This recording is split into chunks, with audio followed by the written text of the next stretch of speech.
Zion விசுவாச தேவாலயம் வழங்கும் ஜீவக்குரல்.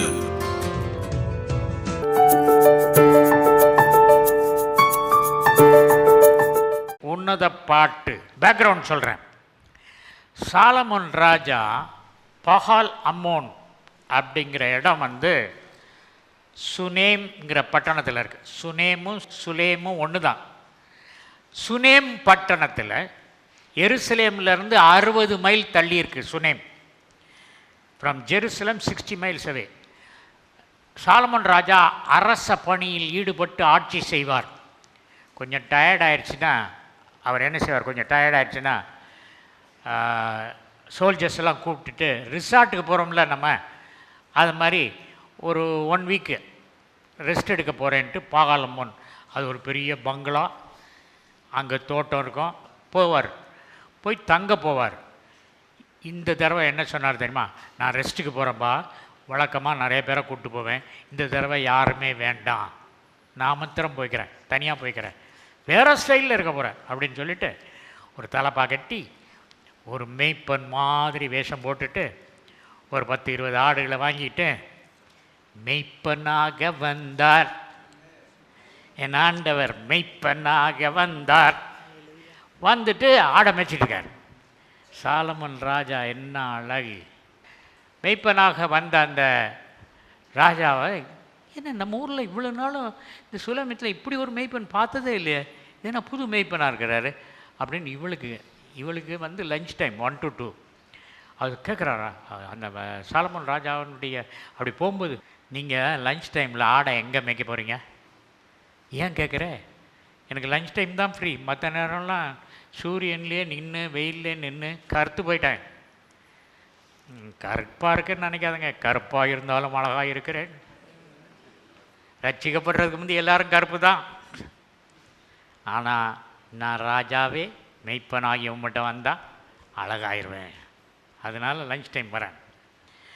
அப்படி நீ வந்துக்கிட்டே இரு, எல்லா மெய்ப்பொருள் எங்கே இருக்காங்களோ அதுக்கு மத்தியில் தான் நான் இருப்பேன் அப்படின்னாரு. அதுக்குள்ளே பாருங்க, ப்ரப்போஸ் பண்ணுறா, உங்களுடைய முத்தங்களினால் என்னை முத்தம் கொடுப்பீராக அப்படின்றா. சரி சொல்ல, சாலமன் ராஜாவுக்கு பிடிச்சி போச்சு. எத்தனை அழகான பொண்ணுங்க இருக்குது, இது கருப்பாக இருக்குது அப்படின்னு யோசிக்கலை. நம்ம எல்லோரும் பொண்ணு சிவப்பாக இருக்கணும், கேரளா மலையாளி மாதிரி இருக்கணும் அப்படின்னு போடுறான். ஆனால் அவன் கிங்கு பாருங்கள், கருப்பாக இருந்தாலும் அழகாக இருக்கிறேன், இவளுக்கே ஒரு கான்ஷியஸ்னஸ், நான் கருப்பாக இருக்கேன் அப்படின்னு. சரி, அப்போ அவர் மெய்ப்பனை இது பண்ணிக்கிட்டு இருக்காரு. ஒரு நாள் மெய்ப்பன் இந்த பொண்ணு எங்கே இருக்காருன்னு சொல்லிட்டு கதவை தட்டுறார். இவன் அப்போ தான் ட்ரெஸ் மாற்றி தூங்கிட்டு இருக்கான்.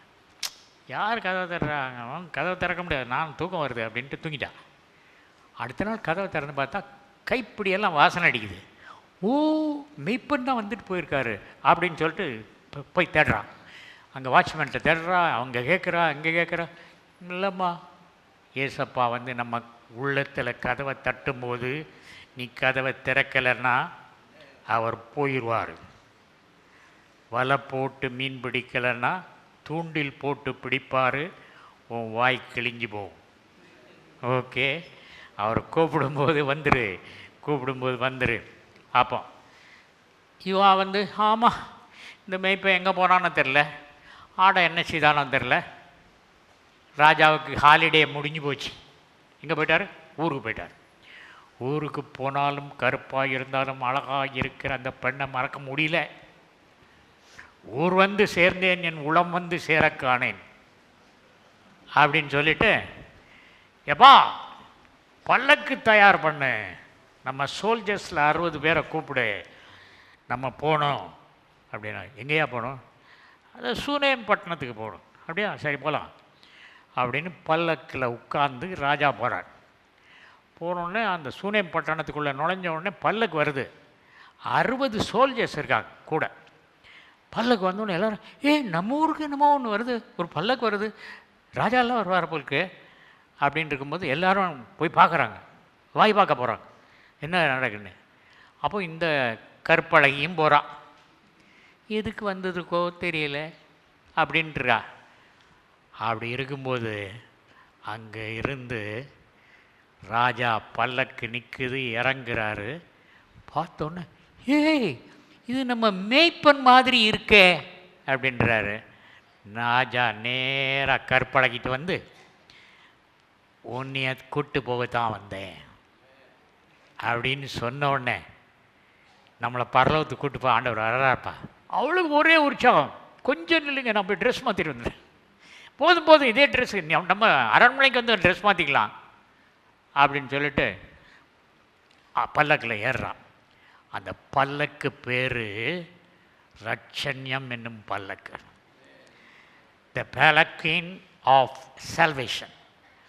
அந்த பல்லக்கை நான் விளக்குறேன், ஆவிக்குரிய அர்த்தத்தில் ஆவியானவர் விளக்கின விளக்கத்தை கொடுக்குறேன். ஆவியானவர் மாத்திரம்தான் இந்த விளக்க முடியும். இப்போ பின்னாடி தெரிஞ்சுதா, இந்த பொண்ணு அந்த பல்லக்கில் ஏறினோடனே தூக்கம் வந்துருச்சு, தூங்குறேன். பஸ்ஸில் போகும்போது ஒரு பொண்ணு பக்கத்தில் உள்ள வெட்ட தலை சாய்ச்சிட்டு தூங்குச்சுன்னா இப்போ தான் கல்யாணம் ஆகிருக்குன்னு அர்த்தம். பெங்களூரில் வேலை பார்க்க ஊருக்கு வந்து மம்மி ஹோட்டல் சாப்பாடு பிடிக்கல அப்படின்னா ஐ எம் ரெடி ஃபார் மேரேஜ்னு அர்த்தம். சிலதெல்லாம் புரிஞ்சுக்கணும். அதே மாதிரி பொண்ணு சொல்கிறான், என்ன மம்மி பண்டிகை கூட புது சேலை இல்லையா, மார்க்கெட் கிடையாது, ஹோட்டல் கிடையாது, இங்கேயே வீட்டிலே இருக்கணுமா? அப்படின்னா என்ன அர்த்தம், நான் கல்யாணம் பண்ண விரும்புகிறேன், அவர்கிட்ட போய் சேலை வாங்கித்தா, நெக்லஸ் வாங்கித்தான்னு கேட்பேன். She is her husband as a ATM machine. இப்போ உள்ளே போனோடனே அந்த பல்லக்குன்னு அழகை பார்த்தோன்னே தூக்கியாச்சு. அவர் என்ன சொல்கிறாரு, ராஜா வலக்கையால் தலை பிடித்து இடக்கையால் அணைத்து தூங்குமா அப்படின்னு சொல்லிட்டு சொல்கிறாரு. ஏய் யாரும் சத்தம் போடாதங்க. 60 வீரர்கள் வந்திருக்காங்க. நான் கேட்டேன் இந்த 60 எதுக்கு அப்படின்னு. பல்லக்கு தூக்க 6 பேர், இங்கேருந்து சூனம்லேருந்து எருசலேமுக்கு போகிறது கால்நடையாக போகணும். இன்னும் சக்கரமாக இருக்குது, ஸ்பீடோட ஆக்சலரேட்டர் அழுத்தி போகிறதுக்கு 2 நாள் ஆகும், ராத்திரி ட்ராவல் பண்ணோம். அதனால் இவங்களுக்கெல்லாம் வாள் வச்சுருக்காங்க, இங்கே இடுப்பில் வாள் வச்சுருக்காங்க. 60 பேர்.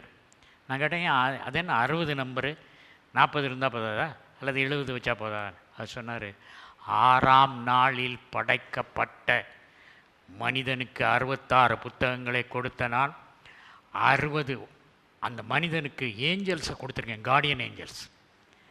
பாதுகாப்பும் தேவதூதன். இந்த 60 பேரும் ஸ்பிரிச்சுவலி ஸ்பீக்கிங் ரட்சிக்கப்பட்டவர்களுக்கு பாதுகாக்கும் ஏஞ்சல், அதை கொடுத்துருக்கேன் அப்படின்னார்.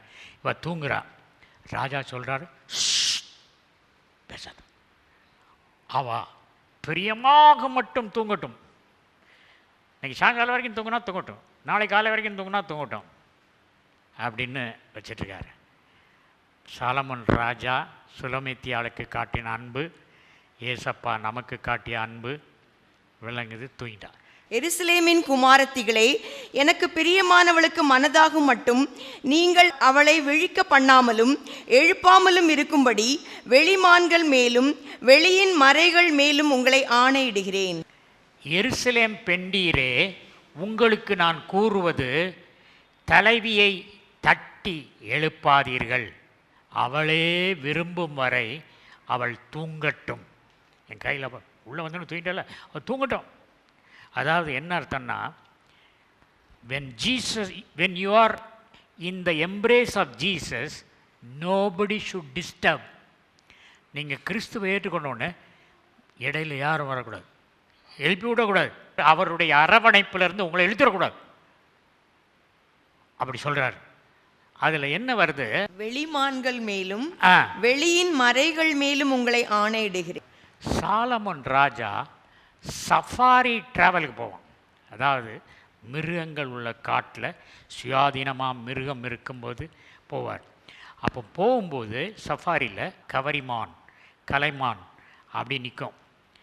இவரை பார்த்தோடனே அந்த மானும் நின்றும், இவரும் நின்றுவார். இவரும் அந்த மானை பார்த்துக்கிட்டே இருப்பார், அந்த மானை இவரையே பார்த்துக்கிட்டு இருக்கோம். No disturbance. அப்போ சொல்கிறார் இந்த சோல்ஜர்ஸ்ட்டை, நான் சஃபாரி போகும்போது கலைமானும் கவரிமானும் எப்படி நான் பார்த்துக்கிட்டே இருப்பேனோ அதுவும் போகாது, நானும் பார்த்துக்கிட்டே இருப்பேன், டிஸ்டர்ப் பண்ண மாட்டேன். அதே மாதிரி ஞாபகம் இருக்கா உங்களுக்கு என் கூட சஃபாரிக்கு வந்தது, அதே மாதிரி நீங்களும் டிஸ்டர்ப் பண்ணக்கூடாது அப்படின்னார். இந்த விளக்கத்தை ஆவியானவர் தான் சொன்னார், வேற யாரும் சொல்ல முடியாது. வெள்ளை போளத்தினாலும் சாம்பிராணியினாலும் வர்த்தகருடைய சகலவித கந்த பொடியினாலும் உண்டாகிய வாசனையை வீசி தூப ஸ்தம்பங்களைப் போல் வனாந்திரத்திலிருந்து வருகிற இவர் யார்? பாருங்க, இந்த இதுக்கு என்ன அர்த்தம்னு சொன்னால், அதுக்கு முந்தி ரெவலேஷன் சாப்டர் 8 verse 1. அவர் 7ஆம் முத்திரையை உடைத்த போது பரலோகத்தில் ஏறக்குறைய அரை மணி நேரம் அளவும் அமைதல் உண்டாயிற்று. ஜீசஸ் கிரைஸ்ட் பரலோகத்தில் சிங்காசனத்தில் உட்கார்ந்துருக்காரு. இங்கே ஏஞ்சல்ஸ் எல்லாம் வாழ்க நீர் வாழ்கன்னு பாடிக்கிட்டு இருக்காங்க.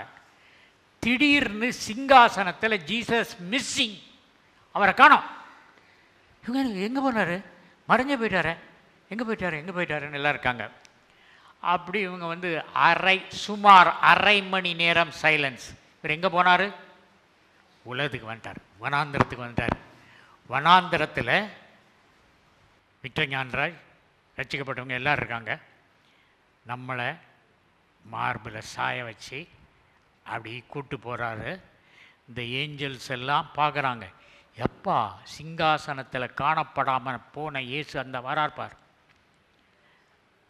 Song of Solomon chapter 8 verse 5. தன் நேசர் மேல் சார்ந்து கொண்டு வனாந்திரத்திலிருந்து வருகிற இவள் யார்? தன் நேசர் மேல் சாய்ந்து கொண்டு வனாந்திரத்திலிருந்து வருகிற இவள் யார்? எது வனாந்திரம்?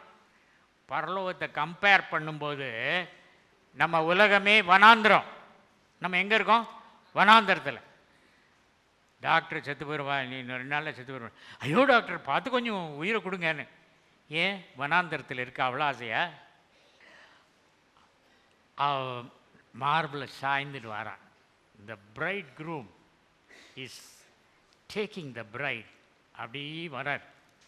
அப்போ எல்லாரும் சிங்காசனத்தில் காணப்படாத இயேசு கிறிஸ்து வனாந்திரத்தில் இருந்து மணவாட்டியோடு வருகிறார்.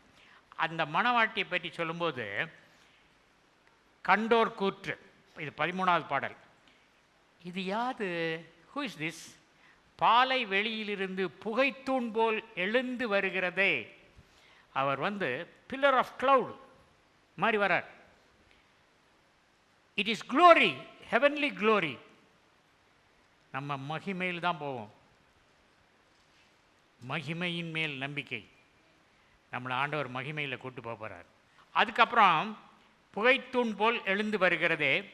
அதுக்கப்புறம் சாம்பிராணி புகைய, வணிகர்கள் கொடுத்த பல்வகை நறுமணப்பொடி நறுமணம் கமிழ, யார் வர்றது அப்படின்னு சொல்லிட்டு சாம்பிராண பொடி. அது என்னென்னா மேர் அண்ட் ஃப்ராங்கின்சென்ஸ். மேர் இஸ் செத்தவங்களை அடக்கம் பண்ணுறது. ஃப்ராங்கின்சென்ஸ் இஸ் வர்ஷிப். ஆகவே நம்ம சுயம் செத்தா ரியலாக ஆண்டவரை நம்ம வர்ஷிப் பண்ண முடியும். வாசனை திரவியங்கள் 2 கொரிந்தியரில் 2:14 இருக்கு. கிறிஸ்துவுக்குள் எப்பொழுதும் எங்களை வெற்றி சிறக்க பண்ணி எல்லா இடங்களிலேயும் எங்களை கொண்டு அவரை அறிகிற அறிவின் வாசனையை வெளிப்படுத்துகிற தேவனுக்கு ஸ்தோத்திரம். அவரை அறிகிற வாசனையை வெளிப்படுத்துகிற தேவனுக்கு ஸ்தோத்திரம். நீங்க யாரையாவது கிறிஸ்துவுக்கு வழி நடத்தினீங்கன்னா உங்களுக்கு ஒரு வாசனையை கர்த்தர் ஆட் பண்றாரு. அதனால பல வணிகருடைய வாசனை, பல சென்ட், அத்தர் தான் ஃபேமஸ். இவ்வளவு சென்ட் என்ன? பலவித மணப்பொடிகள், நறுமணப்பொடிகள். எப்படி வந்தது? நீங்கள் யாரையாவது கர்த்தருக்கு வழி நடத்தும் போது உங்கள் மேலே ஒரு வாசனை, பரலோகம் ஒரு ஸ்ப்ரே அடிக்குது, சென்ட் ஸ்ப்ரே அடிக்குது. அப்போ இந்த மணவாட்டி வரால அவள் வாசனையாக வரா. அந்த வாசனை பரலோகம் வரைக்கும் வருது. புகைத்தூண் போரி மாப்பிள்ளை வராரு, இவா வாசனை பொடியா பின்னால் வரா. என்ன beautiful rapture it is portrait. தன் நேசர் மேல் சாய்ந்து கொண்டு வனாந்திரத்தில் இருந்து வருகிற இவள் யார்? நறுமணப்பொடி இஸ் ஸ்பிரிச்சுவல் விக்ட்ரீஸ். அதுக்கப்புறம் 7ஆம் வசனம். இதோ சாலமனுடைய மஞ்சம், இஸ்ரவேலின் சௌரியவான்களில் 60 சௌரியவான் அதை சுற்றி நிற்கிறார்கள். பாருங்க, இயேசு கிறிஸ்துவுக்கு என்ன உலகத்தில் இருக்கும்போது இயேசு கிறிஸ்து எப்படி இருந்தார்? நரிகளுக்கு குழிகளும் ஆகாயத்து பறவைகளுக்கு கூடுகளும் இருந்தது, மனுஷகுமாரனுக்கோ தலை சாய்க்க இடமில்லை. சிலுவையில் அவர் தலையை சாய்த்து ஜீவனை விட்டார். தலை சாய்க்க இடமில்லாத இயேசு கிறிஸ்துவுக்கு தலை சாய்த்த கிடைத்த இடம் சிலுவை. அவருக்கு தலை சாய்க்க இடமில்லை. அப்படி அவருக்கு தலை சாய்க்க இடமில்லாமல் ஜீவனை கொடுத்ததுனால தானே நமக்கு தலை சாக்கி அவர் இடது கையை கொடுத்துருக்கார்பா, வலது கையால் அணைச்சிருக்கார். நமக்கு தலை சாய்க்க இடம் இருக்கு. நம்ம ஆதரவற்றவர்களாய் விடப்படவில்லை, தலை சாய்க்க இடத்தை கொடுத்திருக்கிறார். 8வது வசனம். இவர்கள் எல்லோரும் பட்டயம் பிடித்து யுத்தத்துக்கு பழகினவர்களாய் இருக்கிறார்கள். ராக்கால பயத்து நிமித்தம் அவனவனுடைய பட்டயம் அவனவன் அறையில் இருக்கிறது. அவர்கள் வாளேந்திய வீரர், போர் புரிவதில் சளைக்காதவர்கள், இரவு கால தாக்குதலை மேற்கொள்ள தங்கள் அறைகளில் வாள்களை கட்டி வைத்துள்ளனர். த கார்டியன் ஏஞ்சல்ஸ், நமக்கு பாதுகாக்கும் தேவதூதர்கள் இருக்காங்க. அவங்க இடையில் என்ன கட்டியிருக்காங்க? வாள். என்ன வாள்? இருபுறமும் கற்குள்ள வாள். என்ன வாள்? கர்த்தருடைய வார்த்தையை கேட்டு அதன்படி செய்கின்ற பலத்த சௌரியவான்கள். அவங்க வாள் வச்சுருக்காங்க. நமக்கு வாள் பாதுகாப்பு, கார்டியன் ஏஞ்சல் பாதுகாப்பு, இதெல்லாம் நமக்கு தெரியுமா? நம்ம கிரில் கதவு தான் பாதுகாப்புன்னு நினச்சிட்ருக்கோம், கேமரா தான் பாதுகாப்புன்னு நினச்சிருக்கோம். பாருங்கள், ஸ்பிரிச்சுவல் பாதுகாப்பு எப்படி போட்டிருக்காரு. சரி, 9வது வசனம். சாலமன் ராஜா தனக்கு லீபனோனின் மரத்தினால் ஒரு ரதத்தை பண்ணுவித்தார். இந்த ரதம், இந்த பல்லக்கு எந்த மரத்தினால் செய்திருக்கு? லீபனோன் மரம். லீபனோன் மரத்தினுடைய ஸ்பெஷாலிட்டி நம்ம ஊர் மரத்தில் சொல்லணுமா, பர்மா தேக்கு. அதில் பூச்சி பிடிக்காது, புழு அரிக்காது. Incorruptible wood. Jesus in his speech, in his thoughts, in his action spotless, கரை திரையற்றவராயிருந்தார். அதனால் இந்த ரதம் பேர் என்ன? ரட்சிப்பின் ரதம். இது யார் செய்தா? சாலமன் ராஜா செய்தார்.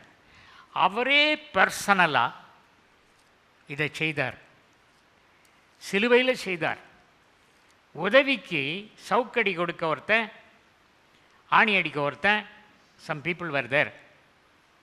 அதன் தூண்களை வெள்ளியினாலும். தூண்கள் வெள்ளி. மெட்டலை பற்றி பிப்ளிக்கல் எக்ஸ்பிளனேஷன், வெள்ளின்னு சொன்னால் ரிடம்ஷன். அரை சேக்கல் கொடுத்து குழந்தைய வாங்குவாங்க. காணிக்கை, குர்பான் காணிக்கை வெள்ளியில் கொடுப்பாங்க. வெள்ளி எக்காலம் ஊதும்போது மக்கள் பெறப்படணும். வெள்ளி எதை குறிக்கும் என்றால் ரட்சிப்பை குறிக்கும். ஆண்டவர் அந்த அந்த நம்ம உட்கார்ந்துருக்க சீட் அதுக்குள்ள தூண் silver. God has redeemed us. நம்மை மீட்டு நம்மளை உட்கார வச்சிருக்காரு, ரட்சிப்பு என்னும் ரதத்தில் உட்கார வச்சிருக்காரு. அடுத்தது, அதன் தட்டை பொன்னினாலும். அதை தட்டை பொன்னினாலும். அவர் சொல்கிறாரு, லவோதிக்கா திருச்சபைக்கு சொல்கிறாரு, நீங்கள் உங்கள் ஊரில் நிறையா பொண்ணு இருக்குதுன்னு நினச்சி சந்தோஷப்படுறீங்க, பொண்ணு ஏன்ட்ட வாங்குங்க. அக்கினியில் புடமிடப்பட்ட பொன் ஏன்ட்ட வாங்க. உலகம் பொன்னை கொடுக்கும், அந்த பொன் அழிந்து போகும். ஆனால் நான் கொடுக்கும் பொன், ரட்சிப்பு என்னும் பொன், அக்கினியில் சுத்திகரிக்கப்பட்டது. தேவ அக்கினியில் கடந்து சென்ற இயேசு கிறிஸ்து அந்த பொண்ணை உருவாக்கியிருக்கார். அதனால் அது தட்டெல்லாம் இதில் செய்திருக்கு, தங்கத்தால் செய்திருக்கு. அடுத்தது, அதன் ஆசனத்தை இரத்தாம்பரத்தினாலும் பண்ணுவித்தார். ரத்தாம்பரம் கலர், நவப்பழ கலர், இட்ஸ் செம்பட்டுன்னு சொல்லுவாங்க. அது ராயல்ட்டியை குறிக்கும். பிஷப்ஸ் எல்லாம் போடுவாங்க. எப்படி? அந்த வயலட் கலர். இது ஆண்டவர் அந்த ரத்தாம்பரத்தில் விரிச்சிருக்கார். நம்மளை ராஜாக்களும் ஆசாரியர்களுமாய் மாற்றுகிறதற்காக அந்த ரட்சிப்பின் ரதம் அனுப்பப்பட்டது. We are not ordinary people. We are kings. Royal priesthood. அதன் உட்புறத்திலே எருசலேமின் குமாரத்திகளின் நிமித்தம் நேசம் என்னும் ஜமுக்காலம் விரித்திருந்தது. ஜமுக்காலம், ஜமுக்காலத்தில் தான் கால் வச்சுருக்காங்க. நம்ம உட்கார்ந்துருக்கோம்ல ரட்சிப்பின் ரதத்தில், நம்ம காலை எதில் வச்சுருக்கோம்? ஜமுக்காலத்தில். ஜமுக்காலம் என்னது? அன்பு. நம்ம அன்பு காலில் போட்டு மிதிக்க தான் லாய்க்கு. அவருடைய அன்பு தங்க அன்பு. தங்கத்தால் சீர்வரிசை செய்த அவர் நம்முடைய அன்பு கால் வைக்கத்தான் உதவும். கம்பளம், அதை காலில் போட்டு மிதிச்சிட்டு உட்கார்ந்துருக்கான். கர்த்தருக்குள் அன்பானவர்களே, நீ ஆதியில் கொண்டிருந்த அன்பை விட்டாய் என்றுக்கு உனக்கு உன் பேரில் எனக்கு குறை உண்டு என்று சொன்னான். ஆதியில் கொண்டிருந்த அன்பு. ரட்சிக்கப்பட்ட நாளில் வசனத்தை வாசித்தேன், விழுந்து விழுந்து வாசித்தேன், உபவாசம் பண்ணேன். இப்போ கொஞ்சம் கொஞ்சமாக குளிர்ந்து போச்சு. இப்போ நேரம் இல்லைங்க, பைபிள் படிக்கவே நேரம் இல்லை, ஜெபம் பண்ண முடியல. தெர்மாமீட்டரில் உஷ்ணம் பார்க்குற மாதிரி ஆண்டவருக்கு ஒவ்வொருவரும் எவ்வளோ நேசிக்கிறாங்கன்னு தெரியும். சரியா? ஏமாற்ற முடியாது. உட்காருதலையும் அறிந்திருக்கிறார், கள்ளுக்கடையிலிருந்து எழுந்திருக்கிறதையும் அறிந்திருக்கிறார். அவருக்கு எல்லாம் தெரியும். ஏ டு செட் தெரியும். அவருக்கு ஏ டு செட் தெரிஞ்சதுனால தான் ஆல்ஃபா அண்ட் ஒமேகான்னு பேர் வச்சுக்கிட்டாரு. எனக்கு ஆல்ஃபா ஒமேகா எழுத்து வச்சு தான் கிரேக்கமே இருக்குது. அவ்வளோவும் தெரியும். உன் ஆல்ஃபாவும் தெரியும், உன் ஒமேகாவும் தெரியும், மத்தியில் உள்ள எழுத்தும் தெரியும். எனக்கு தெரியாத மாதிரி நீ நினைக்காத. சீயோன் குமாரத்திகளே, நீங்கள் புறப்பட்டு போய் ராஜாவாகிய சாலமோனின் கல்யாண நாளிலும் மனமகிழ்ச்சியின் நாளிலும் அவருடைய தாயார் அவருக்கு சூட்டின முடியோடு இருக்கிற அவரை பாருங்கள். இந்த ராஜா இந்த பல்லக்கில் உட்கார்ந்துருக்கும்போது அவருக்கு எப்படி இருக்குன்னு சொன்னால், தாவீது ராஜா வயசாயிருச்சு, அவர் இடத்துல இன்னொரு மனுஷனை ராஜாவாக்கணும். ஆகீத்தின் குமாரனாகிய அதோனியாவை செலக்ட் பண்ணிட்டார். டேவிட் என்ன செய்தார்? அதோனியாவை செலக்ட் பண்ணிட்டார். இங்கே பத்சேபாள் சொல்கிறா, ராஜா நீங்கள் முந்தி ப்ராமிஸ் பண்ணீங்க என் மகன் சாலமோனை ராஜாவாக்குவேன்னு சொல்லிட்டு. இது எப்போ நடக்குது? சாலமோன் யங்ஸ்டராக இருக்கும்போது, ராஜாவாகிறதுக்கு முந்தி நீங்கள் சொன்னீங்க. இப்போ இன்னொருத்தர் ராஜா ஆக்க போகிறாங்கன்னு சொல்லிட்டு செய்தி வருது. என்ன சொல்கிறீங்க? Take first Kings chapter 1 verse 17.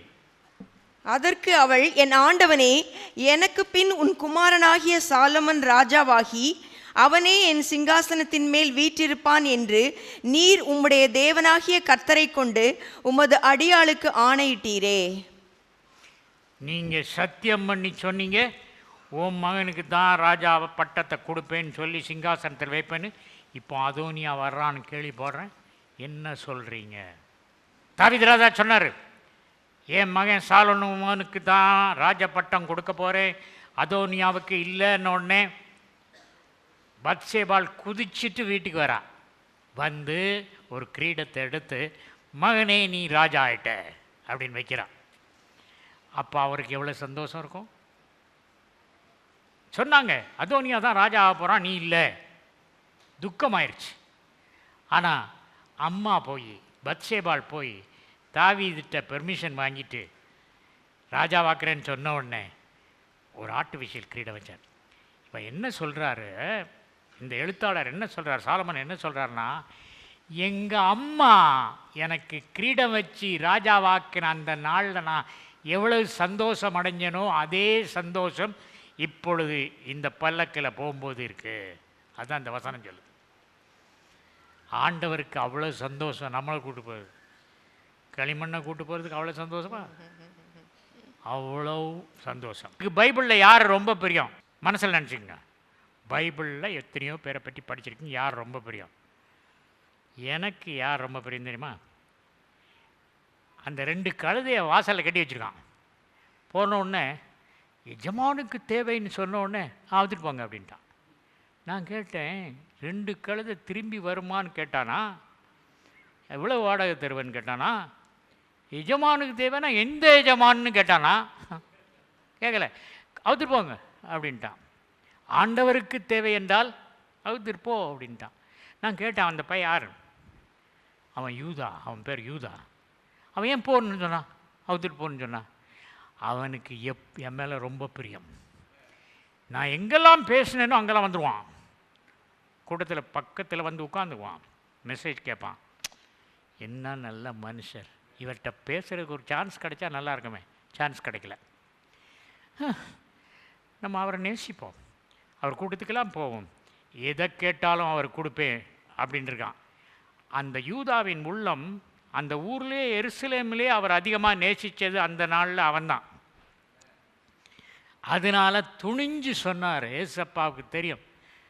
இந்த சீசர்களை அனுப்பி அந்த வீட்டுக்கு அட்ரஸை கொடுத்து, அவருக்கு அட்ரஸ் தெரியுமா தெரியாதா, கொடுத்து அனுப்பி, ஆண்டவருக்கு தேவை, எஜமானுக்கு தேவைன்னு சொல்லுங்கள். He will lose it and give it away. If your master wants anything, don't hold. You can't hold eternally. What you are holding, you have to release. One day, the day is coming shortly. So, ஆண்டவருக்கு விட்டு கொடுங்கள், ஆண்டவருடைய காரியங்களுக்கு விட்டு கொடுங்கள். I give everything to the Lord. யோனாவின் குமாரனாகி சீமோனே, என்னை நேசிக்கிறாயா? நேசிக்கிறேன்னு அவனால் சொல்ல முடியல. ஏன்? அவன் நேசம் கந்த. அவன் சொல்கிறான், நேசிக்கிறேன் ஆண்டவரே, என்றாலும் நீர் அறிவீர், உமக்கு தெரியும் நான் எவ்வளோ நேசிக்கிறேன்னு. பொரியளவு நேசிக்கிறேன். நீங்கள் பரியளவு நேசிக்கிறீங்க, நான் பொரியளவு நேசிக்கிறேன் அப்படின்னு சொல்லி, we have to fall in love with Jesus. My master was telling me, நிரந்தரமாய் பரலோகத்தில் 1000 ஆண்டுகளாக வந்து தங்கப் போகிற மனிதர்கள் ரட்சிப்பை உணர்ந்தும் பூலோக நாட்களில் என் பாதத்தில் 1 மணி நேரம் உட்காருவதற்கு அவர்களுக்கு நேரமில்லையே அப்படின்றார். டெய்லி 1 hour நியூஸ் பேப்பர் வாசிக்கணும். A to Z, முதல் பக்கத்திலிருந்து அட்வர்டைஸ்மெண்ட் பக்கம் தவிர மற்ற எல்லாம் வாசிக்க முடிக்கணும். ஆனால் பைபிள் வாசிக்கிறதுக்கு இன்றைக்கி 3 வசனம் வாசித்தா போதும். என்னை நீதிமானாக்கிறவர் சமீபமாக இருக்கிறார், என்னோடு வழக்காடுகிறவன் யார்? ஏய், நான் தான்ப்பா என்னோடு வழக்காடுறேன். ஏகமாய் நிற்போமாக, யார் எனக்கு எதிராளி? அவன் என்னிடத்தில் வரட்டும். உன்கிட்ட இருக்கிறான் பிசாசு. ஜீவக்குரல் 14/1, மங்கம்மாள் சாலை, KK நகர் அஞ்சல், திருச்சி 620021, தமிழ்நாடு, தென்னிந்தியா. மொபைல் எண் 919025432432.